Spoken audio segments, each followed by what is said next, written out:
آج کی اس رات کے متعلق میں تھوڑی سی باتیں عرض کرنا چاہوں گا۔ اللہ تعالیٰ کا ایک تحفہ ہے امت مصطفیٰ کے لیے۔ قرآن میں مولا نے فرمایا انا انزلناہ فی لیلۃ مبارکہ، ہم نے مبارک رات میں اس کو اتارا ہے۔ اب اس مبارک رات کے متعلق بعض مفسرین نے فرمایا کہ یہ شب قدر بھی ہے، اور بعض نے فرمایا یہ نصف شعبان کی رات ہے۔ آگے کی آیت میں اللہ تعالیٰ فرماتا ہے فیہا یفرق کل امر حکیم، اس رات میں ہر حکمت والے کام کی تقسیم ہوتی ہے۔ ہر حکمت والے کام سے مراد کیا ہے؟ یعنی ہماری زندگیوں کے متعلق سارے فیصلے آج کی رات کیے جاتے ہیں۔ سال بھر جو کچھ بھی ہونے والا ہے، آج کی رات فرشتوں کو اللہ تبارک و تعالیٰ کی طرف سے احکام ملتے ہیں۔ پہلی بات تو یہ سمجھ لیں کہ وہ نظام عالم کیسے چلایا جاتا ہے وہ اللہ بہتر جانتا ہے۔ اب جتنی باتیں ہمیں معلوم ہیں اتنی باتیں ہم کر سکتے ہیں۔ مثال کے طور پر اللہ تبارک و تعالیٰ کسی وقت کا محتاج نہیں اور کسی فرشتے کا بھی وہ محتاج نہیں اپنے نظام کو چلانے میں، لیکن پھر بھی اس نے کچھ اصول بنائے ہیں رب تعالیٰ، جیسے کیا وہ ہم کو بغیر باپ کے نہیں پیدا کر سکتا تھا، اور کیا بھی ہے اس نے عیسیٰ علیہ السلام کو، لیکن پھر بھی اس نے نظام عالم اس طرح سے بنایا ہے کہ بچہ باپ اور ماں کے اختلاط سے ہی دنیا میں آتا ہے۔ اسی طرح سے اللہ تبارک و تعالیٰ نے اپنی کائنات کے نظام کو جو چلایا ہے اس کے لیے کچھ وقت مقرر فرمایا ہے۔ سورج کا نکلنا، چاند کا نکلنا، سب اپنا اپنا وقت ہے سب کا۔ تو یہ سال میں ایک رات ایسی بھی آتی ہے جس دن سارے فرشتوں کو مولا تعالیٰ اپنے حضور طلب فرماتا ہے۔ جن جن فرشتوں کو جو جو معاملات کی تقسیم کی گئی ہے ان کو طلب فرماتا ہے۔ رسول کریم صلی اللہ تعالیٰ علیہ وسلم ارشاد فرماتے ہیں کہ آج کی رات بندوں کے متعلق اللہ تعالیٰ فیصلہ صادر فرما رہا ہوتا ہے کہ اے فرشتوں، فلاں بندے کی موت فلاں مہینے میں فلاں رات کو لکھ دو، جبکہ وہ اپنی شادی کی تیاریاں کر رہا ہوتا ہے۔ حضور پاک صلی اللہ علیہ وسلم فرماتے ہیں کہ اس کی موت کا فیصلہ آج لکھا جا رہا ہوگا اور وہ اپنی شادیوں کی تیاریاں کر رہا ہوگا۔ کسی کی موت کا حکم صادر کیا گیا ہوگا اور وہ اپنے گھر کے بنانے کی تیاریوں میں مصروف ہوگا۔ اور آج کی رات معاملات صرف موت اور حیات کے ہی نہیں تقسیم ہوتے، بلکہ یہ تک بھی تقسیم ہوتا ہے کہ یہ ایک سال بھر میں کتنا کمائے گا اور کتنا کھائے گا اور کتنا گمائے گا۔ یہ بھی چیزیں آج کی اس رات میں فرشتوں کے درمیان تقسیم ہو جاتی ہیں۔ کچھ چیزیں ایسی بھی اللہ تبارک و تعالیٰ فرشتوں کو حکم فرمائے گا کہ فلاں بندے کے حصے میں اتنا رزق، لیکن اس کو معلق رکھا جاتا ہے کہ اگر وہ اس راستے پر چلے تو اتنا رزق، اگر اس راستے پر چلے تو اتنا رزق۔ اس کو کہتے ہیں قضاء معلق۔ فرشتوں کو کچھ چیزیں دی جاتی ہیں اور کہا جاتا ہے کہ اگر یہ فجر کی نماز میں حاضر ہو تو اس کو اتنا گنا بڑھا کر کے رزق دیا جائے، اور اگر یہاں حاضر نہیں ہوتا تو اس کا رزق گھٹا دیا جائے۔ رزق کی تقسیم آج کی رات میں ہو جاتی ہے، لیکن کچھ شرائط پر بھی کچھ چیزیں معلق رکھی جاتی ہیں۔ اور پھر بعض بندوں کے متعلق یہ لکھا جاتا ہے کہ اگر یہ بندہ صلہ رحمی کرتا ہے، صلہ رحمی کا مطلب ہوتا ہے کہ رشتہ داروں کی خیر خواہی کرنا، اپنے قریبی لوگوں کی مدد کرنا اور ان کے متعلق فکر کرنا، یہ بہت بڑے ثواب کا کام ہے۔ فرمایا گیا کہ صلہ رحمی کرنے والے کی عمر اور رزق دونوں بڑھائی جاتی ہیں، دونوں چیزیں بڑھائی جاتی ہیں، اور وہ بھی فرشتوں کو حکم ہوتا ہے۔ یہاں تک کہ ایک روایت میں نے پڑھی کہ موت کو کوئی چیز نہیں ٹالتی، موت کو کوئی چیز نہیں ٹالتی، لیکن اس کو ٹالنا نہیں کہا جائے گا حادثات کے موقع پر۔ فرمایا گیا ایک نیکی ایسی آتی ہے جس کی بنیاد پر اللہ تبارک و تعالی اس کی موت کو اس حادثے سے ٹالتا ہے، وہ ہے والدین کی فرما برداری۔ کہ بچے نے اگر اپنے والدین کی حقوق اور ان کی فرما برداری کی ہے تو اسے برے حادثات سے محفوظ رکھا جاتا ہے۔ تو یہ تمام معاملات آج کی رات تقسیم ہوتے ہیں۔ اب ایک بات اور بھی میں آپ کو بتا دوں، ابھی جو گزری ہے مغرب کے بعد، یعنی سورج ڈوب گیا اور ہماری 15ویں شب لگ گئی، اور شاید آپ سب کو معلوم ہوگا کہ 15ویں شب لگتے ہی ہم لوگ شب برات کی تیاریاں کرتے ہیں، جبکہ دو اہم چیزیں تھیں آج کے دن۔ ایک تو ہم شب برات کی تیاریاں کر رہے ہیں، اور ایک ہمارا جو گزرا ہوا سال ہے اس کا دفتر بند کر رہے ہیں۔ ظاہر سی بات ہے جب حساب کتاب ہو کر کے بند کیا جاتا ہے، لاسٹ کا پیج دیکھتا ہے کوئی بھی کاؤنٹنگ کرنے والا ہو، ہمارے یہاں بھی ایسا ہی ہے کہ تمام چیزیں لکھی جاتی ہیں، ٹوٹل لاسٹ پیج پر لکھ دیا جاتا ہے۔ تو اکاؤنٹنٹ جو ہے اس کا بھی حساب کتاب کا طریقہ ایسا ہی ہوتا ہے کہ ٹوٹل جو ہے لاسٹ میں لکھ دیتا ہے۔ تو لاسٹ کا اعتبار ہر جگہ ہوتا ہے، دنیا میں بھی اور اللہ کی بارگاہ میں بھی، کہ ہماری اس پورے گزرے ہوئے سال کی کتاب کا آخری پیج کس چیز پر بند ہوا، یہ بھی دیکھا جاتا ہے۔ مبارک ہو ان لوگوں کو جو آج لاکھوں کی تعداد میں، ہزاروں کی تعداد میں لوگ روزے سے تھے، تو انہوں نے اپنے اس سال کا آخری پیج روزے پر بند کیا ہے۔ کچھ لوگ وہ ہوں گے جو مغرب سے پہلے تلاوت میں مصروف تھے، قرآن پاک تلاوت کر رہے تھے، مغرب تک فرشتے تمہارے ساتھ تھے، جیسی مغرب ہوئی یہ فرشتے رب تعالیٰ کے حضور پہنچ گئے۔ آج میری بھی کتاب پہنچی ہے، آپ کی بھی کتاب اللہ کی بارگاہ میں پہنچی پچھلے سال رب تعالیٰ کے حضور۔ اب یہی رات کا وقت ہوگا جو فرشتے سنا رہے ہوں گے مولا سے، اے مالک الملک ذو الجلال والاکرام، تیرا فلاں بندہ پورے سال یہ کرتا رہا، اتنی راتیں اس نے عیاشی میں گزاری، اتنے دن اس نے نافرمانی میں گزارے، کتنی عبادتیں کی، کس کا حق مارا ہے، کس کو ستایا ہے، کہاں حرام کھایا تھا، کہاں حرام دیکھا تھا، وہ پوری کتاب لے کر حاضر ہے۔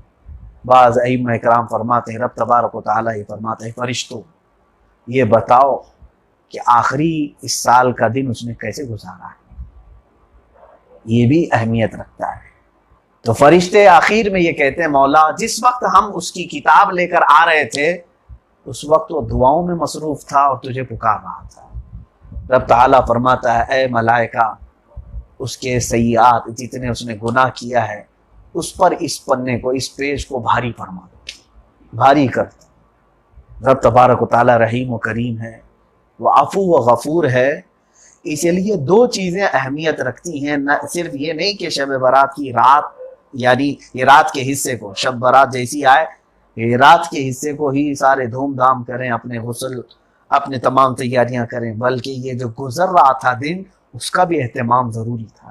بہرحال وہ گزر چکا، اب اللہ ہی بہتر جانے کہ ہمارا کیا وہاں پر فرشتے سنا رہے ہوں گے اپنے رب کے حضور، اور یہ بھی ہمیں کسی کو نہیں معلوم کہ آج رات ہمارے متعلق اللہ کیا حکم نازل کر رہا ہے، یہ بھی ہم میں سے کسی کو نہیں معلوم۔ ہو سکتا ہے میرے عزیزوں آج ہم سب یہاں پر بیٹھے ہوئے ہیں، فرشتوں کو یہ حکم ہو چکا ہوگا کہ آج جو تقریر کر رہا ہے بیٹھ کر کے، 4 دن کے بعد، 5 دن کے بعد، مہینے کے بعد، 2 مہینے کے بعد اس کی موت لکھ دو، اور فرشتے اس کو لکھ چکے ہوں گے۔ اگر رب تبارک و تعالیٰ نے حکم فرمایا کہ اس کی عمر بڑھا دو تو فرشتے عمر بڑھا بھی دیں گے۔ ہم میں سے کوئی اس بات کو نہیں جانتا کہ ہماری کس مہینے میں موت لکھی جا رہی ہے، کون سی رات ہمارا آخری ہماری زندگی کا پل اور لمحہ لکھا جا رہا ہے، کوئی نہیں جانتا۔ اسی لیے آج احساسات کا وقت ہے، رب تبارک و تعالیٰ کے حضور صلح کا وقت ہے آج، کہ مولا تبارک و تعالیٰ آج معاف کرنے کا وعدہ فرمایا ہے تو یقیناً وہ معاف فرمائے گا۔ آج کی رات کے متعلق اللہ تبارک و تعالیٰ نے اپنی رحمت کے دریا اتنے کشادہ فرمایا ہے۔ ایک روایت میں عرض کر کے آگے بڑھ جاؤں گا، سیدنا عیسیٰ علیہ الصلوۃ والتسلیم کے متعلق ایک بات ملتی ہے کہ انہوں نے ایک سمندر پر یا ایک ندی کے کنارے ایک بہت ہی خوشنما پتھر کو دیکھا، بہت ہی حسین و جمیل پتھر تھا، تو آپ نے کبھی ایسا پتھر نہیں دیکھا تھا۔ رب تبارک و تعالیٰ سے انہوں نے عرض کیا، مولا تیری خلقت کے عجائبات بہت بے شمار ہیں، تیری تخلیق، تو نے جو چیزیں پیدا کی ہیں اس کی کوئی مثال نہیں ملتی، بہت عجیب و غریب چیز ہے۔ رب تعالیٰ نے فرمایا، اے عیسیٰ کیا اس سے بھی عجب چیز دیکھو گے؟ کہا کیا چیز ہے مولا؟ حضرت عیسیٰ علیہ السلام کو حکم ہوا اس پتھر پر تم اپنا ہاتھ رکھو۔ آپ نے ہاتھ رکھا تو پتھر شق ہو گیا، پھٹ گیا۔ آپ نے دیکھا تو اس کے اندر ایک بزرگ بیٹھے ہوئے ہیں، عبادت کر رہے ہیں، جبکہ وہ پورا پتھر بند تھا، اور ان کے پاس طرح طرح کے پھل میوہ جات رکھے ہوئے ہیں اور وہ اپنی عبادت میں مصروف۔ اس سے بڑی حیرت کی بات کیا ہو سکتی ہے؟ حضرت عیسیٰ علیہ الصلوۃ والتسلیم نے ان کو سلام کیا، پوچھا کہ کون ہیں آپ؟ انہوں نے کہا میں بنی اسرائیل کا ایک عابد ہوں، اللہ رب العزت نے میرے لیے انتظام فرمایا ہے۔ کہا آپ عبادت کب سے کر رہے ہیں؟ کہا پچھلے 200 سالوں سے عبادت میں، میرے رزق کا وہ اسی جگہ پر انتظام فرماتا ہے۔ اس سے بڑی حیرت کی بات اور کیا ہو سکتی تھی؟ اس سے بڑے تعجب کی بات اور کیا ہو سکتی تھی؟ لیکن رب تبارک و تعالیٰ نے عیسیٰ علیہ السلام پر یہ وحی نازل فرمائی، اے عیسیٰ، یہ بندہ بنی اسرائیل کا پچھلے 200 سالوں سے عبادت میں مصروف ہے، اخیر زمانے میں میرے محبوب نبی محمد صلی اللہ تعالیٰ علیہ وسلم کی امت آئے گی، میں ان کی امت کے لیے رحمت اتنی کشادہ کر دوں گا، ان کے لیے میں نے سال میں ایک رات ایسی رکھی ہے 15 شعبان المعظم کی کہ اگر امت مصطفیٰ اس رات میرے حضور حاضر ہو کر اخلاص کے ساتھ 2 رکعت نفل نماز ادا کرے، میں اس بندے کی 200 سالہ عبادت سے زیادہ انہیں ثواب عطا دوں گا۔ کتنی بڑی بات ہے، لیکن ہم نے اس چیز کو یوں ہی سمجھا ہے کہ یہ چیزیں آتی رہتی ہیں جاتی رہتی ہیں، آج آئی پھر چلی جائے گی۔ میرے عزیزوں، میرے رب تبارک و تعالیٰ کا ایک عظیم تحفہ ہے تمہارے لیے، اور ایک ایسا عظیم تحفہ ہے کہ جس کے متعلق عیسیٰ علیہ السلام نے اسی وقت دعا کی تھی، اے رب ذوالجلال، کاش تو مجھے اس نبی کی امت میں پیدا کرتا۔ نبی اس امت میں پیدا ہونے کی تمنا کر رہے ہوں، ہم میں سے کسی کو احساس نہیں ہے؟ مجھے بتاؤ میرے عزیزوں، ہم میں سے کون دعا کر کے آیا تھا کہ ہم کو آخری نبی کی امت میں پیدا کرنا؟ کیا ہم دعا کر کے آئے تھے؟ ہمارے مانگنے سے یہ ملا ہے ہم کو؟ وہ مولا قدیر و جبار خود ہی بہتر جانتا تھا کہ کس کو آخری نبی کی امت میں پیدا کرنا ہے۔ اس نے ہم جیسوں کو، نکموں کو، ہم جیسے کمینوں کو اس آخری نبی کی امت میں بنایا ہے۔ میں سمجھتا ہوں کم از کم آج امت مصطفیٰ اپنی حیثیت کو ہی سمجھ لے کہ تمہیں کس لیے بنایا گیا تھا اور کب پیدا کیا گیا ہے۔ میں سمجھتا ہوں اپنی زندگی کے اصول سمجھ جائے کہ تم عام انسان نہیں ہو، تم عام نہیں ہو۔ شاید ہم اور تم پیدا ہو سکتے تھے پہلے کی امتوں میں پیدا ہوتے ہیں، لیکن مولا تعالیٰ نے ہمیں اس امت میں پیدا کیا جس میں نبی بھی پیدا ہونے کی تمنا کرتے ہیں، اور اس پر مزید یہ کہ ہمارے گناہوں پر بخشش کے لیے اس نے اتنی رحمت کشادہ فرمائی، اس کے باوجود ہم توبہ کی طرف نہیں آتے۔ یہ ایک بڑا مسئلہ ہے، ہمارا بڑا مسئلہ ہے۔ نبی رحمت محمد صلی اللہ تعالیٰ علیہ وسلم، میرے آقا کونین صلی اللہ تعالیٰ علیہ وسلم، کیا آپ سے کوئی گناہ ہو سکتا ہے؟ نبی کے متعلق یہ سوچنا بھی ہمارے لیے جائز نہیں، وہ معصوم عن الخطا ہے۔ اس کے باوجود رسول کریم صلی اللہ علیہ وسلم فرماتے ہیں دن میں کثرت سے مولا کی بارگاہ میں توبہ کرتا ہوں، اس لیے کہ اسے توبہ کرنے والے پسند ہیں۔ ان کے کوئی گناہ نہیں ہے تو توبہ کرتے ہیں، یہاں گناہوں کا انبار ہے ہمارے پاس، ہم توبہ کی طرف نہیں آتے، رب ذوالجلال کے حضور حاضر ہونے میں شرم محسوس کرتے ہیں، اور وقت کو ٹالتے ٹالتے ہم لوگوں کی زندگیاں بیتتی چلی گئی۔ اور جانتے ہیں آپ، ہم میں سے جتنے لوگ بھی یہاں ہیں، کوئی بھی یہ نہ سمجھے کہ ہم جوانی میں ہیں، بلکہ ہم موت سے بہت قریب جا رہے ہیں، بلکہ موت ہم سے بہت جلدی آ رہی ہے، بہت تیزی سے ہماری طرف بڑھتی آ رہی ہے۔ اس کو یوں ہی سمجھ لو، آپ ہبلی میں ہیں اور کوئی شخص بنگلور میں ہے، دونوں کے درمیان تقریباً 400 کلومیٹر کا فاصلہ ہے۔ ہم نے طے کر لیا کہ میں ہبلی سے چلتا ہوں، تم بنگلور سے چلو، وہ ادھر سے چل رہا ہے، میں ادھر سے چل رہا ہوں، تو آپ سوچیں کہ ہمارے دونوں کا سفر جاری ہے۔ تو جتنے دن میں چلتا گیا، میرے اس دوست سے میں قریب ہو رہا ہوں کہ دور ہو رہا ہوں؟ قریب ہوتے جا رہا ہوں۔ اسی طرح سے ہماری زندگی جیسی شروع ہوئی تھی، پیدا ہوئی، اور ہماری موت، ہم دونوں کو چلا دیا گیا، اور ہم بہت تیزی سے بڑھتے جا رہے ہیں، اتنی تیزی سے کہ بہت جلدی وہ ہمیں کسی راستے پر ہماری موت ملاقات کرنے والی ہے، اور اس دن وہ موت ہمیں یہ کہہ دے گی کہ بندے تیرا سفر ختم ہو گیا، جس کے لیے تو چل رہا تھا وہ ختم ہو گیا۔ آج کی اس رات میں آپ کو بتاؤں، جو چیز مجھے آج عرض کرنا تھا اس پر میں اب گفتگو کرتا ہوں۔ یہ شب برات کے متعلق میں نے کہا آج جتنا ہو سکے اللہ کی بارگاہ میں ذکر کریں، استغفار کریں، نفل نماز بھی پڑھیں، لیکن اپنی زندگی کی بقیہ نمازوں کو ادا کرنے کی کوشش کریں۔ اس لیے کہ آپ کے انتقال کے بعد اگر کوئی چیز رہ جاتی ہے جس کے متعلق آپ کو قبر میں افسوس ہوگا تو آپ کی نمازیں ہوں گی. سب سے زیادہ آپ پچھتائیں گے اگر کسی بات پر تو آپ کی نمازوں پر پچھتائیں گے. کبھی بھی آپ کو پوری آخرت کے اتنے بڑے میدان میں اس بات کا پچھتاوا نہیں آئے گا کہ میں فلاں دن روٹی نہیں کھایا تھا، فلاں دن چاول نہیں کھایا تھا. اس پر کبھی آپ نہیں پچھتائیں گے. فلاں وقت مجھے کپڑے نہیں ملے تھے، اس پر بھی آپ نہیں پچھتائیں گے. آپ نے اپنے بچوں کو گھر بنا کر کے نہیں دیا تھا، اس پر بھی آپ نہیں پچھتائیں گے. کچھ بھی اگر یہاں نہیں کر کے گئے تھے آپ کو پچھتاوا نہیں ہوگا، قبر میں بھی اور آخرت میں بھی. ایک ہی بات پر پچھتاوا ہوگا کہ میرے پیچھے اتنی نمازیں باقی رہ گئی، جس کا اب سختی سے مجھے سوال کیا جائے گا. تم کیا کھائے تھے، کتنا کھائے تھے، یہ بعد کا سوال ہے. لیکن تم اللہ کے حضور یہاں پر کتنی بار سجدے میں گرے تھے، یہ پہلا سوال ہے. اب میں آج اسی سفر کے متعلق کہتا ہوں جس سفر پر آپ بھی چلے ہیں، میں بھی چلا ہوں. ہماری منزل ہے میرے رب سے ملاقات.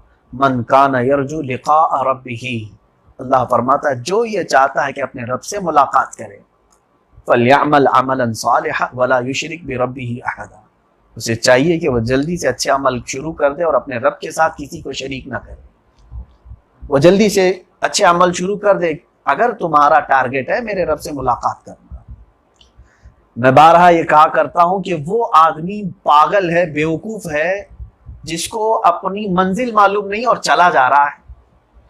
آپ ٹرین میں بیٹھ گئے جا کر کے اور آپ کو معلوم ہی نہیں دلی جانا ہے کہ ممبئی جانا ہے کہ بنگلور جانا ہے، تو آپ کو کیا کہا جائے گا؟ پاگل نہیں کہا جائے گا. آپ اسی ٹرین میں بیٹھیں گے جہاں آپ کو جانا ہے، یا آپ جہاں جانے والے ہیں اسی ٹرین میں بیٹھیں گے. یعنی آپ کا ڈیسٹینیشن آپ کو معلوم ہونا چاہیے، نہیں تو چلنے کا کوئی مطلب نہیں. گاڑی لے کر کے راستے میں پھر رہے ہیں، اسی کو تو آج مارا جا رہا ہے. پاگل ہو، کیوں گھوم رہے ہو؟ ہاں اگر تمہارے پاس کوئی مقصد ہے، کسی کام کے لیے جا رہے ہو تو چھوٹ ہے تمہارے لیے، تمہارا ڈیسٹینیشن مقرر ہو. مجھے بتاؤ دنیا میں آپ نے کوئی منزل مقرر کی ہے؟ کہاں تک چلنا ہے آپ کو، کہاں تک جانا ہے؟ دو ہی ڈیسٹینیشن ہے ہمارا، یا تو جہنم ہے یا تو جنت ہے. آج مقرر کر لو آپ کو کس راستے پر جانا ہے. دونوں راستے یہاں پر دنیا میں اللہ نے دے دی. اگر تمہاری منزل جہنم ہے تو بہت آسان زندگی ہے، اور اگر تمہاری منزل جنت ہے تو وہ طریق مصطفیٰ ہے. دو ہی راستے ہیں یہاں پر، آپ آج مقرر کر لو اور اسی سفر پر آج ہمیں چلنا ہے. اب سنیے میرے عزیزو، میں نے قرآن کی آیت تلاوت کی تھی سورہ ملک کی، تبارک کی. اللہ تعالیٰ نے فرمایا الذی خلق الموت والحیات لیبلوکم ایکم احسن عملا. اس نے زندگی اور موت صرف اس لیے بنائی ہے تاکہ تمہیں آزمائے تمہیں اچھے عمل والا کون ہے. اس نے اسی لیے بنایا ہے اور آزاد پیدا کیا ہے. ہم کسی پر کوئی زبردستی ہے، زور زبردستی ہے نماز پڑھنے کے لیے، دین میں آنے کے لیے کھلے طور پر چھوڑا ہے رب تعالیٰ. یہی تو ہمارا سب سے بڑا امتحان ہے. اگر ہم کو باندھ کر کے کچھ کرایا جاتا تو ہم تو سیدھے جنت میں جانے والے، لیکن ہمیں آزاد چھوڑ کر کے دیکھا جا رہا ہے کہ بندہ کس کی طرف جھکتا ہے اور کس کا کام کرتا ہے. سرکار غوث العظم دستگیر اللہ تعالیٰ عنہ سے منسوب ایک بات میں کہہ کر کے اپنی بات کو رکھتا ہوں. اس کائنات کی طرف اگر آپ دیکھو گے تو کون کون سی چیزیں پیدا کی گئی معلوم ہے؟ سورج جس کی نظیر آج تک کوئی بنا نہیں سکا اور بنا بھی نہیں سکے گا. سورج کی جو اس پر پورا ایک بیان ہونا چاہیے. اب دیکھا جائے تو کہ سورج کے فائدے کیا کیا ہیں، اس میں کون کون سے وٹامنس ہیں اور کتنی روشنیاں ہیں، الگ ایک ٹاپک ہے. اس نے چاند کو بنایا ہے، کس کے لیے بنایا ہے؟ اس نے کس کے لیے بنایا؟ سب قرآن میں یہی رب تعالیٰ فرماتا ہے وَسَخَّرَ لَكُمُ الشَّمْسَ وَالْقَمَرَ، تمہارے لیے اللہ نے چاند اور سورج کو مسخر کیا ہے. یہ سمندر جو چلایا ہے، یہ نہریں جو چلا رہا ہے وہ تمہارے لیے، شجر و حجر تمہارے لیے، زمین کا سینہ چیر کر کے کوپلیں باہر نکلتی ہیں اور تمہارے لیے وہ اناج لے کر آتی ہیں، آسمان سے وہ بارشیں برساتا ہے تمہارے لیے. زمین کو تمہارے چلنے کے قائم برابر بنایا، نہیں تو یہ پانی پر بچھی ہوئی ہے، ہمیشہ ڈولے کھاتی ہے. آسمان کو تمہاری چھت بنایا بغیر پلر پانی. یہ تمام چیزیں اللہ تعالیٰ نے تمہارے آنے سے پہلے ہی بنائی ہیں. یہی چیزیں سوال ہوں گی قیامت کے دن کہ تمہیں یہی پوچھا جائے گا ہر چیز رب تعالیٰ نے تمہارے لیے یہاں بنائی. اے بندے بتا تو نے میرے لیے کیا کیا, میرے لیے تو کیا لایا ہے؟ میں تو تیرے پیدا ہونے سے پہلے تیرے ماں کے سینے میں تیرا دودھ رکھ دیا تھا. کیا ایسا نہیں ہوتا ہے؟ ہمارے پیدا ہونے سے پہلے ہمارے ماں کے سینے میں دودھ بننا شروع ہو جاتا ہے. وہ بھی خون سے اللہ تعالیٰ نے دودھ میں اس کو ہماری غذا کو تبدیل کیا. ہمارے دنیا میں آنے سے پہلے ہمارے رزق کا انتظام کرنے والا مولا کیا وہ یہ سوال نہیں کرے گا کہ تو میرے لیے آج کیا لایا ہے؟ ہمارے پاس وقت بہت کم رہ گیا ہے. ہم زندگی کا سفر اب ختم کرنے پر آ چکے ہیں. جتنی بھی زندگیاں آپ کی گزری اور ہم میں سے کسی کو نہیں معلوم, یہ مت سمجھنا کہ ہر ایک کو 60 سال ملیں گے, ہر ایک کو 70 سال ملیں گے. جو لوگ 60 اور 70 کو پہنچ رہے ہیں وہ نصیب والے ہیں. کیا اب ان کو آخری وقت ملا ہے اور بڑھاپا اگر آیا ہے اور وہ نمازوں کی پابندی کر رہے ہیں تو میں سمجھتا ہوں ان کے لیے اللہ تعالیٰ نے بہت رحم فرمایا ہے, بہت رحم فرمایا ہے. کیونکہ فرمایا گیا کہ جس کا بڑھاپا اسلام پر آ گیا اور اس کے بال سفید ہوئے, اللہ تعالیٰ اس کو عذاب دینے میں حیا فرماتا ہے. مولا فرماتا ہے مجھے اس کو عذاب دینے میں حیا آتی ہے. بلکہ بعض بندے قیامت کے دن اپنی داڑھی دکھائیں گے اور کہیں گے مولا میری داڑھی اسلام پر سفید ہوئی ہے. رب تعالیٰ فرماتا ہے اب اس کو کیسے میں جہنم میں ڈالوں, مجھے حیا آتی ہے. دنیا میں بھی داڑھی والے کو پکڑ کر مارنے پر لوگ شرم محسوس کرتے ہیں. میرے عزیزو, یہ مت سمجھنا کہ ہم سب وہاں تک سفید داڑھی تک پہنچیں گے. جو پہنچ گئے وہ نصیب والے. بہت تو ایسے ہیں جو جوانی میں اٹھا لیے گئے, وہ بہت سے ایسے ہیں جن کو کل کی صبح تک توبہ کی مہلت نہیں دی گئی اور آج ہی رات اٹھا لیا گیا. مجھے یاد ہے آج سے تقریباً میرے خیال سے میں جب یہاں مقبلی میں تھا, یہ 2011 یا 12 کی بات ہے. اس وقت شب برات کے موقع پر ہی, آج کی ہی رات تھی, 2 نوجوانوں کی موت ہوئی تھی. میرے پاس خبر آئی تھی, وہ بائک رائیڈنگ کرتے ہوئے انتقال کر گئے تھے. آج ہی کی رات دونوں نوجوان, آج جیسے کہ ماحول ہوتا ہے بچوں کا, آج تو نہیں کریں گے کیونکہ سب بند ہو گیا ہے. آج فرشتوں سے اور اللہ سے ڈر کر نہیں, صرف ڈنڈوں سے ڈر کر کے گھر میں بیٹھے ہوں. ہم 1000 کہتے تھے آج کی رات مت اڑاؤ, مت اتراؤ. کچھ مانتے کچھ نہیں مانتے تھے. 2 نوجوان بچے آج کی رات وہ ایک بڑی گاڑی سے ٹکرا کر کے گر گئے تھے اور دونوں کی جگہ پر موت ہوئی تھی. لیکن افسوس اس بات کا تھا سارے بندے مسجدوں میں صلاۃ التسبیح پڑھ رہے تھے اور دعائیں مانگ رہے تھے, اور ان دونوں کی لاشیں لائی گئی تھی تو ان کے منہ سے شراب کی بدبو آ رہی تھی. اب یہاں سے چل کر کے میں آپ کو بتانا چاہتا ہوں کہ جب ہم سب جانے والے ہی ہیں دنیا سے تو موت کیسے آتی ہے اور موت کے بعد کیا ہوتا ہے. یہی میرا آج کا ٹاپک تھا. میں اتنی دیر آپ کو شب برات میں رکھا. موت کیسے آتی ہے اور کون سی موت اچھی ہے اور کون سی موت بری ہے. سب سے پہلے میں آپ کے ذہن سے یہ بات نکال دوں, کبھی بھی یہ مت سمجھنا کہ کینسر سے مرنے والی موت بہت بری موت ہے, ایڈز کی بیماری سے موت بری موت ہے. نہیں, ایسا نہیں. کسی بھی بیماری سے مرا ہو اس کو بری موت نہیں کہیں گے. بری موت وہ ہے جو گناہوں پر ہو گئی. بری موت وہ ہے جو گناہوں پر ہو گئی, توبہ کے بغیر چلا گیا, چاہے وہ ہنستے کھیلتے گیا ہو, وہ بری موت ہے. چاہے وہ کینسر میں مرا ہو, چاہے وہ ایڈز کی بیماری میں مرا ہو, لیکن اگر توبہ کے ساتھ مرا ہے تو وہ اس کی اچھی موت ہے. وہ بیماری اللہ اس کے لیے کفارہ بنا دے گا گناہوں کی. آپ کبھی یہ نہ سمجھنا, ورنہ اگر بیماریوں سے ہی موت بری ہوتی تو بڑے بڑے ائمہ اکرام, بڑے بڑے اولیاء کاملین بھی بیمار ہو کر دنیا سے گئے ہیں. کئی ایسے ہیں جن کو فالج ہوا ہے, لقوہ ہو گیا ہے. کئی ایسے ہیں جن کو کینسر بھی ہوا ہے. کئی ایسے ہمارے مشائخ ہیں جن کو یہ سرطان یعنی کینسر کی بیماری ہوئی ہے.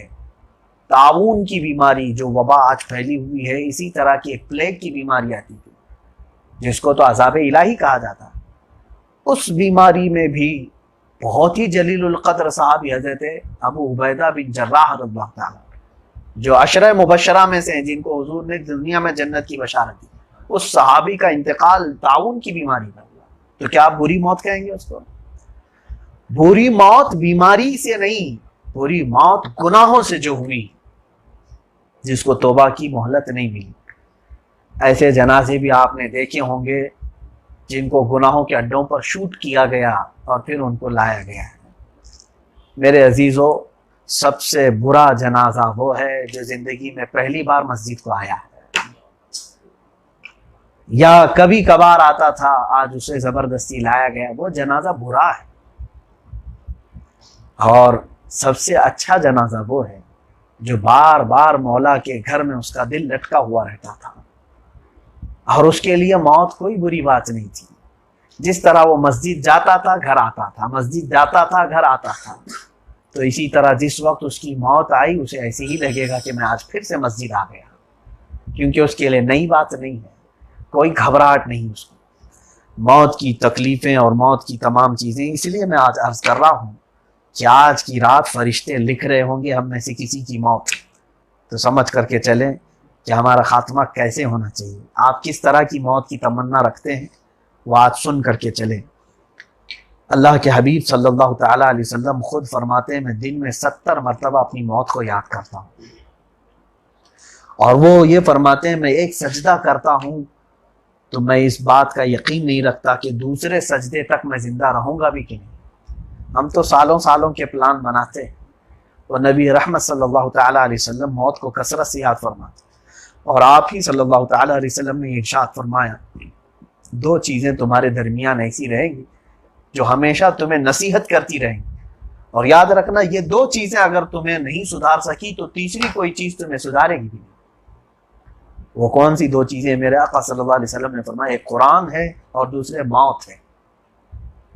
قرآن ہے اور دوسرے موت ہے۔ قرآن تمہیں پڑھو گے تو تمہاری روح کے اندر ایک ہلچل پیدا ہوگی، اللہ کی طرف بڑھنے کی خواہش ہوگی، اور موت ایسی چیز ہے کہ تمہیں ہر جاتا ہوا جنازہ یہ درس دیتا ہوا جاتا ہے، جیسے کہ فرمایا گیا جنازے کو لے جانے کے آداب میں مسائل فقہیہ یہ ہیں کہ جنازہ سب سے آگے ہونا چاہیے اور لوگوں کو پیچھے چلنا چاہیے۔ ہمارے ہاں کچھ برا رواج بھی چلتا ہے، لوگ جنازے کے آگے آگے چلتے ہیں، مکروہ ہے اور گناہ بھی ہے۔ جنازے کے آگے چلنا اچھی بات نہیں، جنازے کے آگے چلنا گناہ ہے۔ 2 چیزیں جنازے میں بہت بری ہیں، ایک جنازے کے آگے چلنا اور ایک جنازے کے وقت بات کرنا اور ہنسنا، بہت بری ہے۔ تو میں عرض کر رہا ہوں کہ جنازے کے پیچھے پیچھے چلنے کا حکم کیوں دیا گیا؟ فرمایا گیا کہ اگر تم سننے والے ہوتے میت کی زبان تو تمہیں صاف اس میت کی آواز سنائی دیتی، اے میرے پیچھے آنے والوں، جس طرح آج میں آگے جا رہا ہوں تم پیچھے آ رہے ہو، اسی طرح قبر میں بھی تم میرے پیچھے پیچھے آ جاؤ۔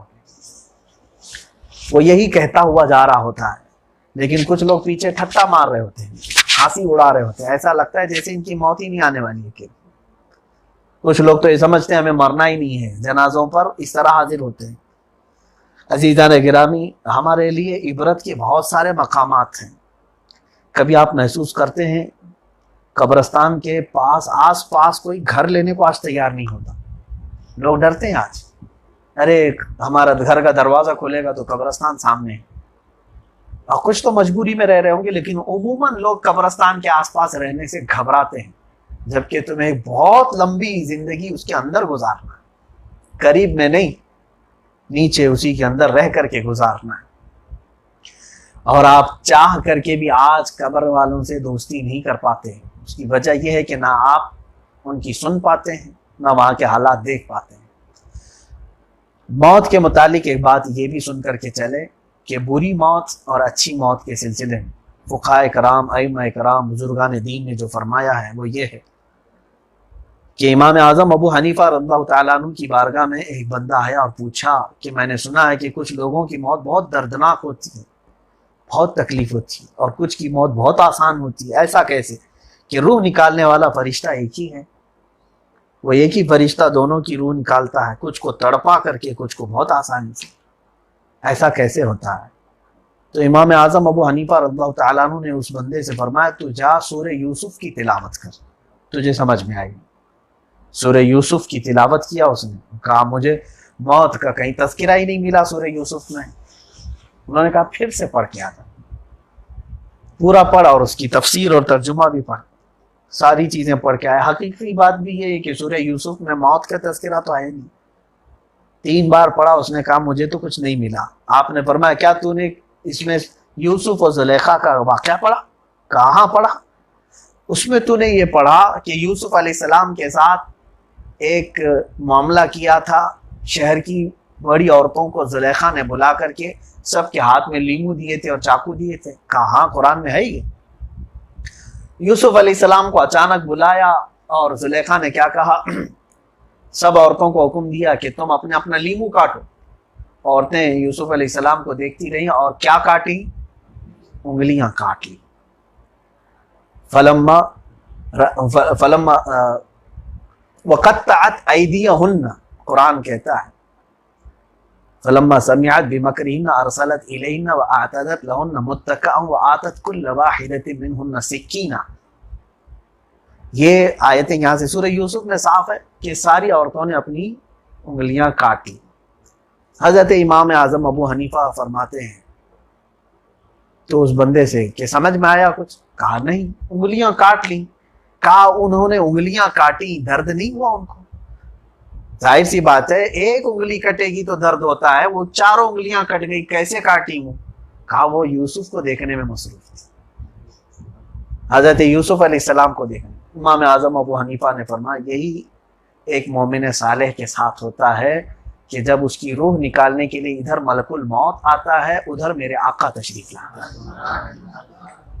رسول کریم صلی اللہ تعالی علیہ وسلم سراپا حسن و جمال کے ساتھ جس کے سرانے پر موجود ہوں اور وہ ان کے حسن و جمال کو دیکھنے میں مصروف ہو، کب ملک الموت نے روح نکالی اس بندے کو پتہ ہی نہیں چلتا، اس کی روح آسانی سے نکل جاتی ہے۔ درد اس کو ہے جس کے پاس میرے آقا صلی اللہ علیہ وسلم کا جمال بھی نہیں، کوئی وہاں پر حضور اکرم صلی اللہ علیہ وسلم کی شبیہ بھی نہیں۔ میرے عزیزوں، کچھ بزرگوں کو یہ کہتے ہوئے سنا ہے کہ انہوں نے اپنے آخری وقت یوں کلمہ پڑھا، اشہد انک رسول اللہ، میں گواہی دیتا ہوں کہ آپ اللہ کے رسول ہیں۔ میرے عزیزوں، وہ موت سب سے اچھی ہے جس میں بندہ میرے آقا کی زیارت کرتے ہوئے دنیا سے گیا ہو۔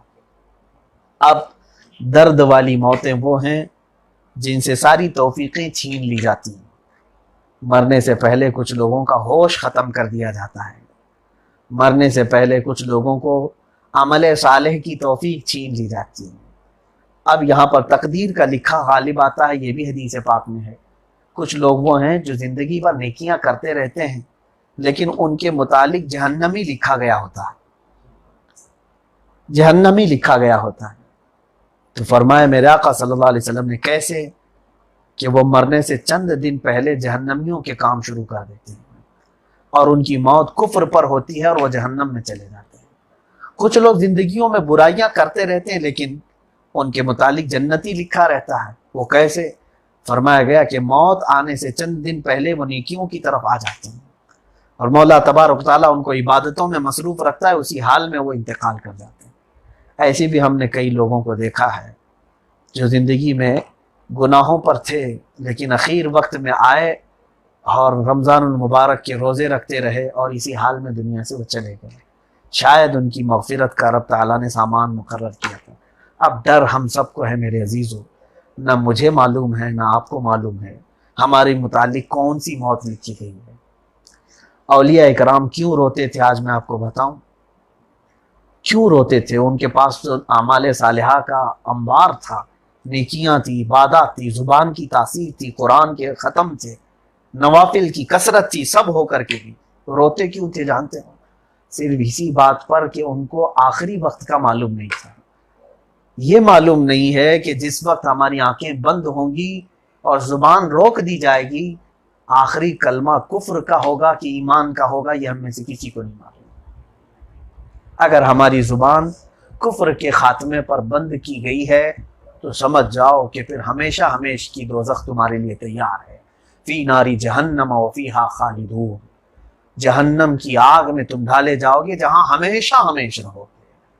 اور جس کا آخری کلمہ من کان آخر کلامہ لا الہ الا اللہ دخل الجنہ، میرے آقا نے فرمایا جس کا آخری کلمہ اللہ کے کلمے پر لا الہ الا اللہ پر ختم ہو گیا اس کو اللہ جنت میں داخل فرمائے گا۔ لیکن 1000 تیاری کر لو، 1000 تم یاد کر لو، وہی ہوگا جو رب تبارک و تعالیٰ چاہے گا۔ آج ہم تیاری سے بیٹھے تھے، مثال کے طور پر میں آپ کو بتاؤں، کافی دن پہلے ہی میں یہ سوچا تھا کہ شب برات اس بار اس طرح سے منائیں گے، ہمارے پلان تھے شب برات کو ہم یوں منائیں گے، سارے لوگوں کو لے کر کے میں قبرستان جاؤں گا، استغفار کروں گا، سورہ رحمان کی تلاوت کریں گے، ہماری میتوں کو ہم سنائیں گے قرآن۔ لیکن کیا ہمارے پلان ساری چیزیں ویسے ہی ہوتے ہیں جیسا ہم چاہتے ہیں؟ ہم رمضان کے متعلق بہت کچھ سوچ کے بیٹھے ہوئے تھے، ہمارے بہت سارے بچے ہیں جو ختم قرآن کرتے ہیں، وہ بھی یہ سوچے تھے کہ ختم قرآن اس طرح سے کریں گے، لیکن ابھی بھی ہم کو یہ نہیں معلوم کہ ہم رمضان ویسے پائیں گے بھی کہ نہیں پائیں گے۔ دیکھا اپنے حالات کیسے اچانک آتے ہیں۔ ہم تو جمعہ کے متعلق یہ تیاری کر کے بیٹھے تھے کہ یہ تقریر کریں گے، اس طرح سے لوگوں کو سمجھائیں گے، اس جمعہ ہمارے یہ پلان ہوں، لیکن یہ تک نہیں معلوم تھا کہ جمعہ کو دروازے ہی بند۔ ہم میں سے کسی کو معلوم تھا چند دنوں پہلے کہ اس بار رمضان، اس بار شب برات ایسے آنے والی ہے؟ ہم نے کوئی پلان کیا تھا؟ اسی طرح میرے عزیزو، ہمارا سب کا بہت کچھ پلان ہے، اچھی طرح سے ہم دنیا سے رخصت ہوں گے۔ ہم تو یہ چاہتے ہی ہیں کہ ہم مدینے میں ہوں، میرے آقا کے قدموں میں ہوں جب موت آئے، لیکن کیا سب ہمارے سوچنے کے برابر ہو جاتا ہے؟ ویسی ہو جائے گا؟ مولانا روم رحمۃ اللہ علیہ کی بات مجھے وہی یاد آتی ہے۔ آپ نے ایک شخص سے یہ بات سنی اور اپنی مثنوی شریف میں اس کو نقل فرمایا۔ ایک بندے نے طوطا پالا تھا اور اس کو لا الہ الا اللہ سکھایا تھا، وہ طوطا جو ہے رٹ کر کے لا الہ الا اللہ لا الہ الا اللہ کرتا تھا۔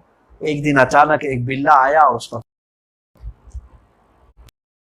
طوطا بڑی محنت سے تو ٹائیں ٹائیں ٹائیں کرتا رہ گیا اور اس کے بلے کے اور مر گیا، طوطا مر کر گر گیا۔ اب وہ مالک جو طوطے کا تھا وہ کثرت سے رونے لگا۔ مولانا روم فرماتے طوطے کی موت پر اتنی آہو بک، تو اس نے کہا اس بات پر نہیں رو رہا ہوں، میں نے اس طوطے کو لا الہ الا اللہ سکھایا تھا، ہر بار وہ یہی کہتا تھا، لیکن جس وقت بلے نے پنجہ مارا وہ لا الہ الا اللہ نہیں کہہ رہا تھا، وہ اپنی اصلی آواز نکال رہا تھا، ٹائیں ٹائیں ٹائیں ٹائیں۔ مجھے اس بات کا ڈر ہے کثرت سے ہم بھی لا، اس وقت ملک الموت کا پنجہ پڑے گا، کہیں لا الہ الا اللہ ہماری زبان سے بھی نہ چلا جائے، کہیں گناہوں کی آواز نہ باہر نہ آ جائے۔ میرے عزیزو، اس بات سے بڑے بڑے ائمہ اولیاء ڈرتے تھے کہ موت کا جھٹکا اتنا خطرناک ہوتا ہے کہ اندر جو کچھ بھی ہے وہ زبان پر آ جاتا ہے، زبان پر ہے وہ باہر نکل آتا ہے، موت کے جھٹکے کو آپ برداشت نہیں کر سکیں گے۔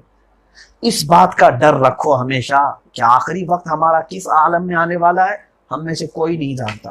اگر یہ خوف رہے گا تو میں سمجھتا ہوں کہ بندہ اپنا راستہ سیدھے طریقے سے متعین کرے گا اور ہمیشہ مولا کے حضور ڈرتا رہے گا کہ اے اللہ، میری استطاعت اور طاقت کے مطابق جتنا تھا میں نے کر لیا، اچھی موت اور اچھا خاتمہ اب بس تیرے ذمہ کرم پر ہے، اللہ جیسا چاہے گا ویسے عطا ہوگی۔ میرے عزیزو، یہ سفر کا خاتمہ ہمارا بہت جلد ہوگا، دیکھیں گے کسی دن مسجد جنازے کا اعلان ہو ہی جائے گا۔ آج ہم دوسرے کا سنتے ہیں، یہ بھی کہہ دیا جائے گا بیٹا آج اپنا آخری سفر ختم کر چکا ہے، اور پھر وہ دن بھی آئے گا، دیکھیں آپ ہم بھی سفید لباس پہن کر کے جا رہے ہوں گے آج، جہاں آج ہم پھول پیش کرنے کے لیے قبروں کے پاس جاتے ہیں، کل پتہ نہیں ہمارے سرانے کوئی آئے گا بھی کہ نہیں، وہ بھی ہمیں نہیں معلوم، وہ بھی ہمیں نہیں معلوم۔ شاید آج بہت سارے ہماری میتیں ہمارے انتظار کر رہی ہوں، لیکن ہم ان کے پاس پہنچ بھی نہیں سکتے، آج حالات ایسے ہیں، اور کل کیا ہونے والا ہے ہماری قبروں پر یہ بھی ہم نہیں جانتے۔ دو چیزیں مجھے بڑی والے پر بہت اچھی لگی کہ کچھ ایسے، ایک بزرگ نے فرمایا ہے، وہ فرمایا تھی مسجد میں 40 سال امامت کی، تو آپ سے پوچھا گیا کہ آپ نے اپنی امامت میں 40 سال کی امامت میں تجربہ اور سب سے بہترین چیز کیا دیکھی اپنی امامت میں؟ تو انہوں نے کہا دو چیزیں دیکھی، دو چیزیں دیکھی۔ کہا کیا؟ کہا کہ کچھ نوجوانوں کو پہلی مرتبہ باندھ کر کے میرے سامنے لایا گیا میرے 40 سالہ امامت میں، اور کچھ ایسی عورتیں جو کبھی نقاب نہیں پہنی تھیں ان کو حجاب میں لایا گیا. وہ پہلی مرتبہ حجاب پہن کر کے جنازے میں آئی تھی. جو ہمیشہ کھلے عام گھومتی تھی ان کو پہلی مرتبہ پہنا کر کے لایا گیا. یہ دو عجب کی چیزیں میں نے اپنی زندگی میں دیکھی. عزیزان گرامی، ایسا ہوگا ہمارے ساتھ بھی اور آپ کے ساتھ. یہ ہمارا لباس اتارا جائے گا، یہ ہماری ٹوپیاں اتر جائیں گی، ہمارے یہ پہناوے اتر جائیں گے جس پر ہم فخر کرتے ہیں. آج ساری چیزیں نکل جائیں گی اور ہماری وہ زندگی کا سفر بہت جلدی شروع ہونے والا ہے. اور تمہاری مرضی کے مطابق کوئی تمہارا بیٹا بھی قبر کھود کر کے نہیں دے گا. تم چاہے وصیت کر کے جاؤ کہ میرے قبر میں سیرامک لگاؤ، کوئی نہیں لگانے والا ہے. اے سی لگاؤ تو بھی نہیں لگانے والا ہے، اور لگا کر کے بھی کوئی حاصل نہیں ہے. اور اسی جگہ پر ہم جہاں جا کر کے سوتے ہیں، جہاں امیر و غریب سب ایک ساتھ سوئے ہوئے ہیں. آج اس زمین کے اندر بہت ساری ایسے راز چھپے ہوئے ہیں جو ہم نہیں جانتے. اور قرآن یہی کہتا ہے وَأَخْرَجَتِ الْأَرْضُ أَثْقَالَهَا. قیامت کے دن یہ اپنے سارے بوجھل چیزوں کو باہر نکالیں. کتنے بڑے بڑے بادشاہ، پہلوان، طاقتور، دولت مند، سب کو یہ دبا کر کے رکھی ہوئی ہے. وہیں پر ہم بھی جا رہے ہیں. بڑے بڑے سورما سوئے ہوئے ہیں، وہیں پر ہم بھی جانے والے ہیں. اب میں اس آخرت کے سفر پر ہی بات کر رہا ہوں. ہمارے گھر ایک دن، یہ بھی میں نہیں کہہ سکتا کہ گھر میں ہے کہ راستے میں. وما تدری نفس بأی ارض تموت. اللہ فرماتا ہے تم میں سے کوئی نہیں جانتا کہ کس زمین پر تمہیں قبض کیا جائے گا، اٹھایا جائے گا. جو بھی جگہ ہوگی، لیکن وقت ایسا آئے گا کہ ہم چاہ رہے ہوں گے کہ تھوڑے لمحے ہمارے، لیکن مولا فرماتا وَلَن يُؤَخِّرَ اللَّهُ نَفْسًا إِذَا جَاءَ أَجَلُهَا. جب موت آ جائے گی کہ ایک آن کے لیے بھی ہم اس کو مؤخر نہیں کریں گے، ٹالیں گے نہیں، ٹالیں گے. بند کر دیے جائیں گے. گھر میں اگر آپ جا رہے ہیں دنیا کا آخری سفر کر کے، ہو سکتا ہے آپ کے گھر والے آپ کی آنکھیں بند کر دیں، چوڑی سے آپ کے سر کو باندھ دیں، پیٹ پر وزن چیز رکھ دیں، انگوٹھوں کو باندھ دیں، کانوں میں روئی ٹھونس دیں، ناک میں روئی، شکل ہو جاتی ہے. اور اس کے بعد پھر تمام چیزوں سے عاجز ہم پڑے ہوتے ہیں. جس کے آرڈر چل رہے ہوتے تھے آج اس کا ہاتھ بھی نہیں اٹھ پاتا ہے، اس کو اٹھایا جاتا ہے اور لے جا کر کے ایسی جگہ پر ہم اس کو سلاتے ہیں. زندگی میں کوئی بھی ہم میں سے شاید کچی زمین پر سویا نہیں ہوگا. مجبوری کی بات الگ ہے. کچی زمین پر ہم سو جاتے ہیں بغیر تکیے کے، بغیر لائی کے. کوئی بچھونا نہیں، کوئی اوڑھنا نہیں، اس کی جگہ نہیں رکھتے ہیں. ہماری قبروں پر تختیاں بند کر کے چلے آتے ہیں. اس تصور کو لاؤ جہاں ہمیں بہت لمبا وقت گزارنا ہے قیامت تک. وہ ہے قبر کی زندگی، برزخ، عالم برزخ. عزیزان گرامی، ہماری قبروں کے بند ہوتے ہی جو وہاں پر حالات ہونے والے ہیں حدیث پاک میں ہیں. دو نیلی آنکھوں والے اور کالے چہرے والے، بڑے لمبے دانتوں والے فرشتے تمہارے پاس آئیں گے، سختی سے تمہارے پاس سوال کریں گے جبکہ تم سب چیزیں بھول چکے ہوں گے. وہ تم سے سوالات کریں گے، تم بہت ساری چیزیں بھول چکے ہوں گے. کچھ بندوں سے قیامت تک سوال کرتے رہیں گے، وہ جواب دے نہیں پائیں گے جبکہ بڑے آسان سے سوالات ہیں.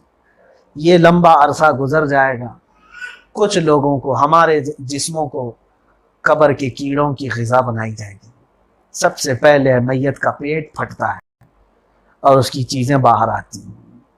اس کی ناک بہنے لگتی ہے اور اس کے کانوں کا گودا پھر باہر آنا شروع ہوتا ہے. وقت کے ساتھ 40 دن کے اندر ہمارا بھیجا نکل کر کے باہر آ چکا ہوتا ہے. بلکہ وقت گزرتے ہی 3 مہینے کے بعد ہمارا گوشت پوست پورا گل چکا ہوتا ہے. صرف ہڈیاں کے بعد ہڈیاں بھی ختم ہونے کے قریب آتی ہیں. لیکن اللہ جس کا جسم سلامت رکھے، یہ مولا تعالیٰ بہتر جانتا ہے. وہ جس کا جسم چاہے سلامت رکھے. پھر اس کے بعد اس لمبے سفر کے بعد ہم کو جو اٹھایا جانا ہے قیامت کے دن، وہ اصل زندگی ہے. ایک لمبی زندگی جہاں فیصلے ہونے ہیں اور پھر پوچھا جائے گا تو کیا کیا کر کے آیا ہے، اور ہمارے ہاتھ میں نامہ اعمال دیے جائیں گے اور کہا جائے گا کہ سناؤ جو کچھ کیے تھے. حیرت ہوتی ہے مجھے وہ راتوں کے قصے بھی سنانے ہوں گے جو تنہائی میں ہم نے کیے ہیں، وہ بھی ہمیں پڑھ کر کے بتانا ہوگا جو ہم نے دوستوں کے ساتھ کیے تھے، عورتوں کے ساتھ کیے تھے، مردوں کے ساتھ کیے تھے، سب کچھ وہاں پر سنایا جائے گا۔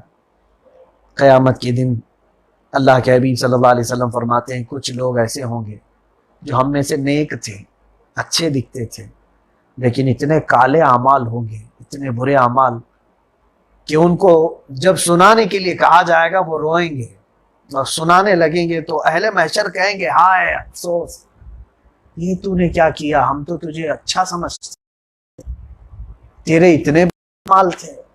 تو وہ کہے گا کہ ہاں میں لوگوں کو کہتا تھا لیکن خود عمل نہیں کرتا تھا۔ اور اس کے بعد اس کے متعلق یہ حکم ہوگا کہ اس کی انتڑیاں اس کے پیچھے کے مقام سے باہر نکلیں، اور اس کو ایک کھمبے پر باندھ کر کے، گدھا جس طرح گھومتا ہے اس طرح، یدور کما تدور الحمار حدیث میں ہے، وہ ایسے چکر لگا رہا ہوگا میدان میں جیسے گدھا کسی کھمبے کے ارد گرد چکر لگاتا ہے، اس کی انتڑیاں باہر پیچھے سے نکال کر کے کھمبے پر باندھی گئی۔ وہ بھی منظر ہم کو دیکھنا ہوگا۔ بہت سارے معاملات جس کا ہمیں مقابلہ کرنا ہے، سامنا کرنا ہے، اس کی تیاری کے متعلق میں آپ سے سوال کرتا ہوں میرے عزیزو۔ آج ہم لوگ کل کیا کھانا ہے، کیا پکانا ہے، اس کے لیے رات کو سوچنے لگ جاتے ہیں، مارکیٹ کب کھلے گی، کتنا سامان لانا ہے، سب کو پتہ ہے، لیکن ایک لمبی زندگی جہاں گزارنا ہے اس کے متعلق ہم کیوں نہیں فیصلہ کرتے؟ کیا آپ کے پاس کوئی ڈائری ہے ایسی، کوئی چوپڑی ایسی ہے، کوئی نوٹ بک ایسی لکھ کر کے رکھے ہو آپ نے کہ میں نے یہ ساری چیزیں اپنی آخرت کے لیے تیار رکھی ہوگا اس سلسلے میں تو میں یہ اعمال کروں؟ کسی کے پاس نہیں، جبکہ پہلے ایسے ہوتا تھا۔ حضرت سیدہ نفیسہ رضی اللہ تعالیٰ عنہا آرام فرما ہے، اہل بیت میں سے ہیں، اپنے آخر وقت میں کچھ چٹیاں دیتی ہیں اپنے مصاحبین کو، کہتی ہیں کہ یہ میری قبر میں رکھیں۔ کہا کیا ہے؟ کہا میں نے اس جگہ پر جہاں میں دفن ہو رہی ہوں 6000 ختم قرآن کی، اس میں نے لکھ رکھا ہے، مجھ سے اگر پوچھا جائے گا تو میں یہ بتا دوں گی کہ یہ ختم قرآن بھی میرے پاس ہے۔ ہمارے پاس کیا ہے؟ ہم تو صرف بھروسے پر ہیں، اس کے بھروسے پر، ہمیں فلاں بخشوا دیں گے، وہ بخشوا دیں گے۔ عزیزان گرامی، جب میرے آقا صلی اللہ علیہ وسلم نے اپنی بیٹی سیدہ فاطمہ سے کہا اعملی یا فاطمہ، اے فاطمہ تو اپنا عمل کرتے جا، اس بھروسے پر نہ رہنا کہ میرا باپ رسول ہے، حضور پاک صلی اللہ تعالیٰ علیہ وسلم نے یہ عبرت کے لیے فرمایا، جبکہ میرے آقا شفاعت کریں گے، لیکن حضور نے اپنی بیٹی کو بھی عمل کی دعوت دی۔ تو ہم جیسے لوگ آج یہ سوچ کر کے بیٹھتے پیر صاحب بخشوا دیں گے، ہم سب کو فلاں بزرگ بخشوا دیں گے۔ میرے عزیزو، ساری بخشش اور شفاعتیں تمہارے اعمال کے بعد ہوں گی کہ تم کچھ کیے ہو اللہ کی بارگاہ میں، تم ایمان کے ساتھ گئے ہو، اس کے بعد سفارشیں کام آئیں گی۔ خیر، میں اپنی گفتگو کو سمیٹتا ہوں اور ختم کی طرف لاتا ہوں۔ آج بہت سارے لوگ شب برات کے لیے بیٹھے ہوں گے، میں نے یہ بھی روایتیں سنی ہیں، اللہ تبارک و تعالیٰ نزول اجلال فرماتا ہے، نازل ہوتا ہے پہلے آسمان پر، اور بندوں کو آج خود وہ پکار رہا ہوتا ہے، اور اللہ تعالیٰ فرماتا ہے بندو آج تم بخشش مانگ لو میں تمہیں بخش دوں گا، تم مغفرت چاہ لو میں تمہیں مغفرت کر دوں گا۔ بعض روایتوں میں ہزاروں لاکھوں لوگوں کو آج لکھ دیا جائے گا کہ یہ جہنم سے آزاد ہے۔ کاش ہم جیسوں کا نام ان لوگوں میں لکھ دیا گیا ہو، تو میں سمجھتا ہوں آج زندگی کی ہماری سب سے بڑی رات آج ہے۔ اور اگر محروموں میں سے آج لکھ دیا گیا تو اس سے خراب فیصلہ کبھی نہیں ہوگا ہماری زندگی، اس سے بڑی محرومی ہمارے لیے اور کیا ہو سکتی ہے۔ عزیزان گرامی، آج ہم لاک ڈاؤن کے اندر موجود ہیں، تو ہمارے دن کٹ نہیں رہے ہیں، ہماری راتیں کٹ نہیں رہی، ہم انتظار میں ہیں کہ کب کھلے گا۔ میں یہ بے چینی کہ قیامت کے دن ایسی ہی بے چینی ہوگی۔ کس بات کی بے چینی؟ کہ اس دن ساری مخلوق پریشان ہوگی کہ حساب کتاب تو کم سے کم شروع ہو جائے، کھل جائے کم سے کم، بعد میں جانے والا ہے، لیکن مولا تعالیٰ کسی سے اس دن بات نہیں فرما رہا ہو، اور سارے آدم کو اپنا شفیع بنائیں گے علیہ السلام۔ حضرت آدم علیہ السلام کہیں گے آج مجھے گھبراہٹ ہے میرے موت کرنے کی، میں نہیں بات کر سکتا آج، اذهبوا الی غیری، کسی اور کے پاس جاؤ۔ ہوں گے کہ آج بات کرنے کی مجال نہیں ہو رہی ہے، جرأت نہیں ہو اللہ کے حضور، تو مخلوق اس بات کے لیے پریشان ہوگی کہ یہ کب کھلے گا راز۔ حضور پاک صلی اللہ علیہ وسلم شفاعت جو فرمائیں گے وہ پہلی شفاعت یہ ہوگی کہ اللہ سے وہ عرض کریں گے کہ مولا کتاب تو شروع فرما دیں۔ رب تعالیٰ حضور صلی اللہ علیہ وسلم کی سفارش پر حساب کتاب شروع کرے گا کہ جان میں جان ہے، یعنی راحت ملے گی کہ کم سے کم وہ والا لاک ڈاؤن تو کھلا، کہ کیا ہونے والا یہ تو پتا چلے۔ وہ کتنی بے چینی کا وقت ہوگا، کتنی بے چینی کا۔ اب دوسری بے چینی یہ ہوگی کہ رب ہمارے متعلق فیصلہ سناتا کیا ہے، ہمارے متعلق آج فیصلہ سنایا کیا جاتا ہے، یہ ایک بڑا مسئلہ ہوگا۔ بے چینی میں گزار رہے ہوں گے، اسی اسنا میں آپ بھی کھڑے ہوں گے، میں بھی کھڑا ہوں گا، ہو سکتا ہے ہماری قیامت کے دن ملاقات ہو نہ ہو، ہم نہیں بتا سکتے۔ ہم وہاں کھڑے ہوں گے، اچانک فرشتے آئیں گے اور کہیں گے اے سلمان بن محمد فلاں بن فلاں آجا، تیرا دفتر تیرے سامنے لایا گیا ہے۔ نامہ اعمال کوئی 4 پیج 5 پیج کا نہیں، بلکہ فرمایا گیا جہاں تک اس کی نظر جاتی وہاں تک اس کی کتابیں ہوں گی جس میں لکھا گیا ہو، اور وہ خود پکارے گا کہ یہ کیا ہے، چھوٹی بھی بڑی بھی چیز، کوئی چیز چھوڑی نہیں، سب لکھ دی گئی ہے اس کے اندر۔ میں جتنا وقت لگے کہا جائے گا کوئی فکر کی بات نہیں، سنتے جاؤ، کو ڈوبنا ہے، وہ ختم ہونا ہے، سناتے جاؤ۔ ان تمام آج احساس کر کے ہم سجدے میں گر جائیں مولا کے حضور، رب تبارک و تعالیٰ کو آج منا لیں، آج ہم صلح کر لیں تو مولا تعالیٰ خود راضی ہے آج صلح۔ اور اگر یہ وقت ہمارے ہاتھ سے نکل گیا تو پھر ہم رب تبارک و تعالیٰ کو کیسے منائیں گے، جبکہ جو لوگ وہ ہوں گے قیامت کے دن لا یکلمہم اللہ یوم القیامت ولا ینظر الیہم، قیامت کے دن اللہ ان سے نہ بات کرے گا نہ ان کی طرف نظر کرے گا۔ اگر یہ وہ ہمارے ساتھ معاملہ آ گیا تو بڑا ڈینجر ہو جائے گا۔ مولا قدیر جبار آج کی رات ہم سب کی بخشش فرمائے۔ اب دعا کا وقت ہے، دعا کا وقت ہے، نہایت ہی عاجزی انکساری کے ساتھ رب ذوالجلال کی بارگاہ میں اپنے ہاتھ اٹھائیں۔ یقیناً آج قبولیت کا وقت ہے اور قبولیت کی رات ہے۔ سب سے پہلے ہم استغفار کریں، استغفر اللہ ربی من کل ذنب، استغفر اللہ ربی من کل ذنب واتوب الیہ، استغفر اللہ ربی من کل ذنب واتوب الیہ۔ یا اللہ یا رحمان یا رحیم یا حنان یا منان یا ذا الجلال والاکرام، یا بدیع السماوات والارض یا حی یا قیوم۔ اللہ اکبر اللہ اکبر اللہ اکبر کبیرا، لا ضد له ولا ند له ولا جور له ولا مثل له ولا شبه له ولا نظیر له ولا وزیر له ولا شریک له ولا مثیل له فی الملک۔ نسألك یا عزیز ان تعززنا بالعزة والعظمة والہیبة والقدرة والکبریاء والجبروت۔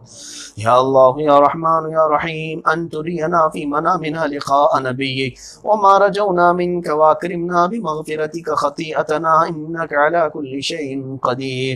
إلهي أنت الذي تعلم السر والإعلان وما في القلوب، إلهي أنت الذي قلت لا تقنطوا من رحمة الله إن الله يغفر الذنوب جميعا وأنت بقولك صادق لست بمكذوب۔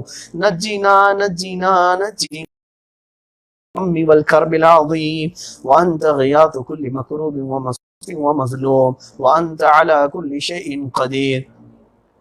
اللهم وإسرافنا اللهم ارحمنا فإنك خير الراحمين، ستار العيوب، اللهم اغفر ذنوبنا فإنك غفار الذنوب، اللهم لا تدع لنا من هذه الليلة ذنبا إلا غفرته ولا دينا إلا قضيته ولا غما إلا فرجته ولا سحرا إلا أبطلته ولا مريضا إلا شفيته ولا ميتا إلا رحمته ولا حاجة في الدين والدنيا إلا قضيتها يا رب العالمين. اللهم ارزقنا توبة قبل الموت وراحة عند الموت ومغفرة ورحمة بعد الموت. يا سامع كل صوت هون علينا سكرات الموت، هون علينا سكرات الموت، هون علينا سكرات الموت. إلهي بالتجلي الأعظم، إلهي بالتجلي الأعظم، إلهي بالتجلي الأعظم في ليلة النصف من شهر شعبان المكرم، إلهي بالتجلي الأعظم في ليلة النصف من شهر شعبان المكرم، أن توفق لنا أعمالا صالحة وأن ترزقنا رزقا حلالا طيبا مباركا. اللهم اغفر لنا وارحمنا ولمشائخنا ولأساتذتنا ولجميع من تعلق بنا يا أكرم الأكرمين. اللهم احفظنا واحفظ أولادنا وأزواجنا وآباءنا من كل البلاء والوباء والأمراض.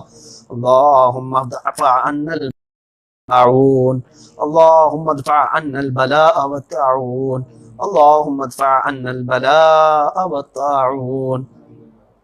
إلهي إلهي إلهي أن تكرمنا يا أكرم الأكرمين.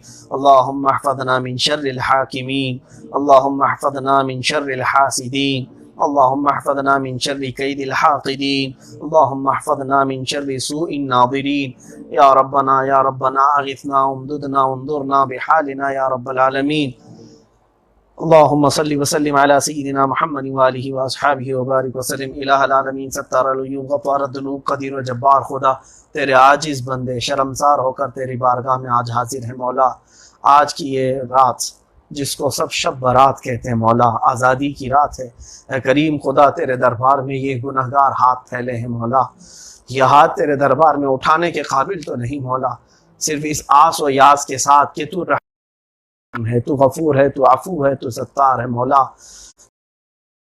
اے مولا تو کریم ہے مولا. اگر تو نے عذاب کیا تو ہم تیرے ہی تو بندے ہیں، اور اگر تو ہم سب کی بخشش کر دے تو تیرے خزانے بخشش میں کسی چیز کی کمی نہ ہوگی مولا.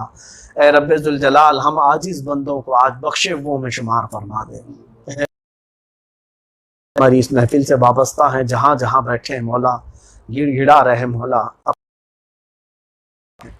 ہے کریم خدا، یقیناً آج ایسی رات ہم پر آئی ہے کہ ہمارے لیے تیرے دروازے دنیا میں بند ہیں، مگر اب یقین ہے کہ تیری رحمت کے دروازے کبھی بند نہیں ہوتے. اے الہ العالمین، تو نے اپنے حبیب سے وعدہ کیا ہے، اپنے نبی سے وعدہ کیا ہے مولا، کو موت تک مہلت دوں گا. اے کریم خدا، یہ مہلت ہم سے چھین نہ لے. اے کریم خدا، اب بھی ہم زندہ ہیں تو ہم سب کو تو نے مہلت دی ہے. ارحم الراحمین، ہم سمجھتے ہیں تیری مصلحتیں ہیں، تیری حکمتیں ہیں. مسجدوں کے دروازے اگرچہ بند ہیں مولا، مگر جنت کا دروازہ ہم پر بند نہ فرمانا. ارحم الراحمین مولا، اے قدیر و جبار خدا، تیرے دربار میں ہم تیری پکڑ سے ڈرتے ہیں. آج کی یہ رات ہم اپنے گھروں سے آج نکل نہیں پا رہے ہیں. اے الہ العالمین، ہم اپنے مرحومین کی قبروں تک حاضر نہیں ہو پاتے. تیری رحمت اور یاس، تیری رحمت کی یاس اور آس ہم سب کو اس جگہ پر بھی تسلی اور ڈھارس بندھاتی ہے کہ مولا تو یقیناً ہمارے ساتھ ہے. مولا تو ہمارے ساتھ ہے، یقیناً تو ہمارے ساتھ ہے. اگر تیری رحمت نہ ہوتی تو آج ہمارے سروں پر نہ ٹوپی ہوتی، نہ آج ہمارے سجدے ہوتے. اب بھی ہمیں یقین ہے کہ مولا تیری توفیق کے بغیر کوئی بندہ تیرا سجدہ بھی نہیں کر پاتا. ہم نے عشاء پڑھی ہے، نفل پڑھے ہیں، تو اس بات کا یقین ہے کہ آج بھی تو نے ہمیں اپنی بارگاہ میں مانگنے والوں میں بنایا ہے. آج بھی دنیا میں بے شمار وہ لوگ ہوں گے جو ڈھول پیٹ رہے ہوں گے، جو اپنے گلیوں میں ناچتے ہوئے دندنا رہے ہوں گے، مگر مولا ان لاکھوں میں تو نے اپنے دربار کا محتاج ہمیں بنایا ہے. آج کی رات تیرے دربار میں اتنی التجا ہے، مرنے تک ہم کو دوسروں کا محتاج نہ بنا. ہمیں یہ معلوم نہیں مولا یہ دنیا کب خرید لیتی ہے ہم کو. مولا یہ کب اپنے جال میں ہمیں پھانس لیتی ہے، کبھی دولت کی لالچ میں، کبھی حسن کی لالچ میں، کبھی سیاست کی نظر ہو جاتی. مولا ہم کو ان بندوں میں سے نہ بنا، اخیر وقت تک تیرے گن گانے والوں میں سے ہمارا شمار. الہ العالمین کی زبان سے تیرے دربار میں ہم آج اپنی بپتا سنائیں۔ اے کریم خدا ارحم الراحمین مولا، اب تو رونے والے آنسوؤں بھی چھن چکے ہیں۔ ہم دنیا کی تکلیفوں پہ روتے ہیں مولا، مگر قبر کے عذاب اور تصور سے روتے بھی نہیں۔ دل ہمارے سخت ہو چکے ہیں مولا، ہمارے دل سخت ہو چکے ہیں، ان دلوں کو تو نرم فرما دے۔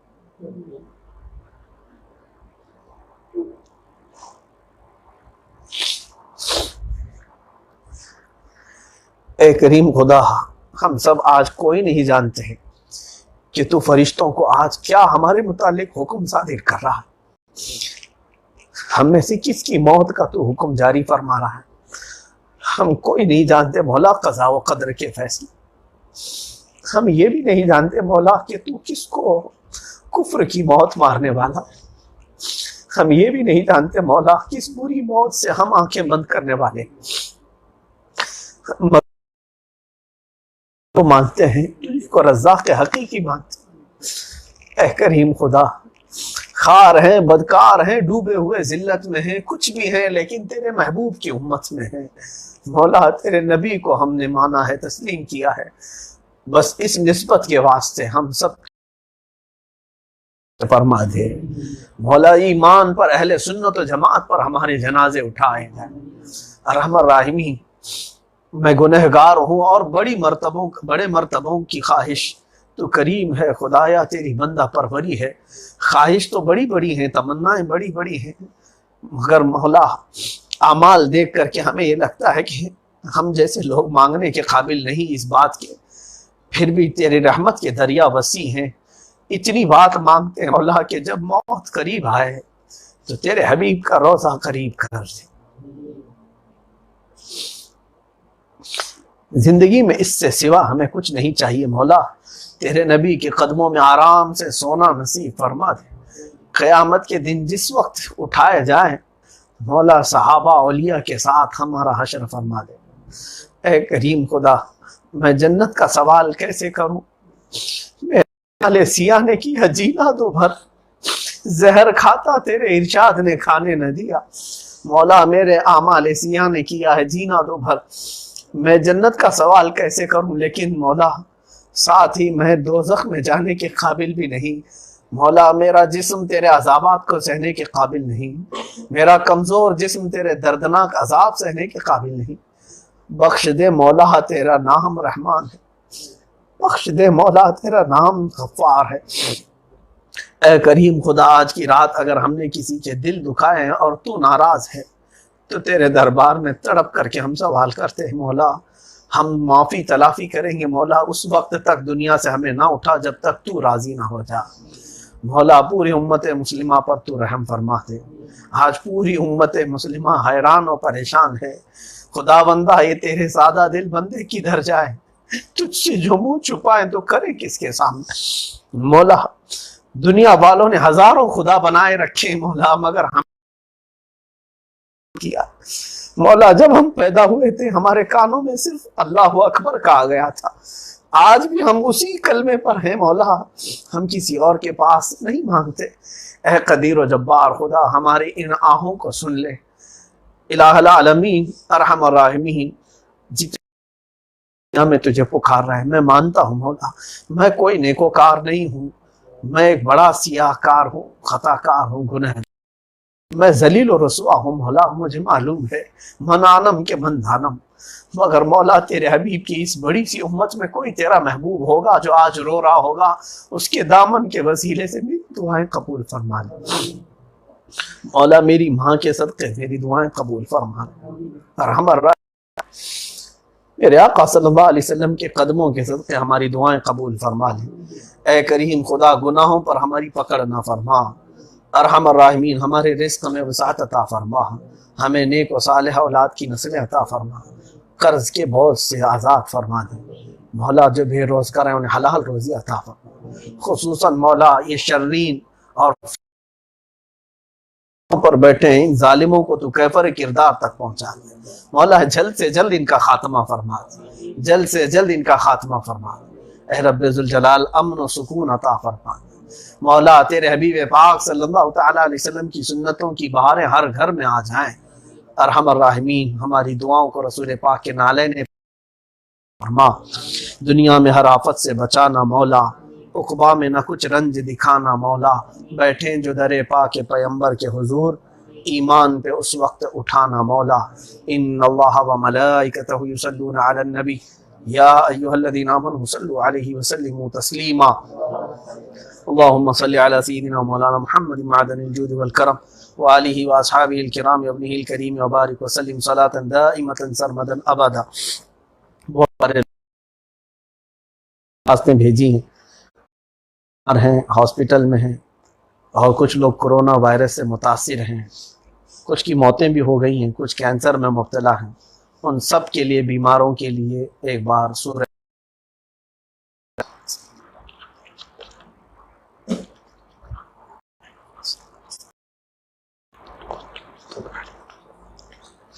ہمارے آبا و اجداد، ماں باپ، بھائی بہن، رشتہ دار اور امت مصطفیٰ صلی اللہ علیہ وسلم میں کے مومنین مومنات جتنے بھی انتقال کر چکے ہیں، ان سب کے لیے ایک بار سورہ فاتحہ پڑھیں۔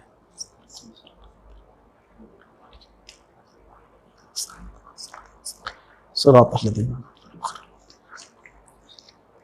ہم سب جتنے موجود ہیں، ہم سب کو مولا تعالیٰ بلاؤں سے بچائے، وباؤں سے بچائے، یہ کرونا جیسی مہلک بیماری سے بچائے، اور ہمارا خاتمہ ایمان پر ہو۔ اس پر ایک بار سورہ فاتحہ پڑھ لیں۔